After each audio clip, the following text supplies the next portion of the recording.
పందికేం తెలుసు Pond's powder సువాసన అని పందిలాగా ఉన్న వాళ్ళే అంటుంటారు. ఇవన్నీ పిల్లబచ్చ డైలాగులు. మన వీడియోస్ అందరికి నచ్చుతూ కొంతమందికి మాత్రమే నచ్చట్లేదంటే మనకుండే టాలెంట్ మనలో ఉంటుంది కదా. అది చూసి ఓర్వలేని సెల్ఫిష్ పీపుల్ నువ్వు నీ చెత్త వీడియోలు, నీ బుద్ధిల్లా అని చెప్పి నీ క్యారెక్టర్ పైన రాళ్ళు వేస్తుంటారు. ఎందుకో తెలుసా, నీలో ఉన్న టాలెంట్ వాళ్ళకి లేదు కాబట్టి. ఇలాంటి సెల్ఫిష్ పీపుల్ నీ ఫ్యామిలీలో, నీ రిలేటివ్స్లో లేదా నీ సరౌండింగ్స్లోనే ఉంటారు.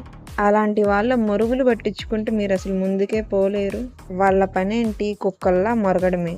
అండ్ మన లైఫ్లో మనని అప్రిషియేట్ చేసే వాళ్ళు చాలామందే ఉంటారు. మనకెలాగో ట్వైస్ ఫేసెస్గా నటించడం రాదు. ఏదైనా ఫేస్ టు ఫేస్ మాట్లాడేస్తాం. ఎవరైనా మన క్యారెక్టర్ని జడ్జ్ చేస్తున్నారంటే వాళ్ళ క్యారెక్టర్ ఎలాంటిదో కూడా చూసుకోవాలి కదా.